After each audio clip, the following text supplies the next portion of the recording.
मुकाशफा 3 बाब 8 आयत में खुदा फरमाता है, जो कुदूस और बरहक है और दाऊद की कुंजी रखता है, जिसके खोले हुए को कोई बंद नहीं करता और बंद किए हुए को कोई खोलता नहीं। वो ये फरमाता है कि मैं तेरे कामों को जानता हूँ। देख, मैंने तेरे सामने एक दरवाजा खोल रखा है, तो इसे बंद नहीं कर सकता। भाई और बहनों, हम सब जिंदगी में रोजाना फैसले करते हैं। कुछ फैसले छोटे होते हैं, कुछ हमारी पूरी जिंदगी का रुख बदल देते हैं। लेकिन अक्सर हम अपनी कमजोरियों और हदूद को भूल जाते हैं। हम सोचते हैं कि हमें हर दरवाजा खोलना है, हर मौका को फौरन पकड़ना है, मगर खुदा हमें याद दिलाता है कि वही दरवाजे खोलता और बंद करता है। इंसाल की किताब उसके 9वें बाब उसकी 10वीं आयत में दर्ज है, खुदा उनका खौफ हिकमत का शुरू है। यानी जब हम ये मानते हैं कि हम सब कुछ नहीं कर सकते, तब हम हिकमत के रास्ते पर चलते हैं। हर नहीं या अभी नहीं जैसे फैसला जात नाकामी नहीं, बल्कि खुदा के बेहतर मंसूबे का हिस्सा हो सकते हैं। अक्सर नौजवान सोचते हैं कि खुदा की मर्जी सिर्फ एक छुपी हुई लकीर है, अगर हमने गलत मोड़ लिया तो सब बर्बाद हो जाएगा।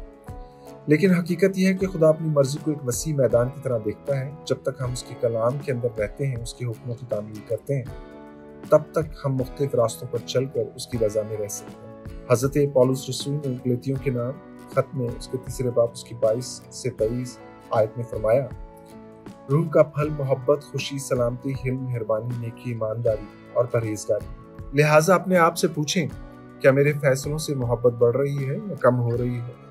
क्या मेरा खानदान और कलीसिया बरकत पा रहे हैं? क्या मेरे दिल में खुदा के लिए ज्यादा शुक्रगुजारी आ रही है या बोझ बढ़ रहा है?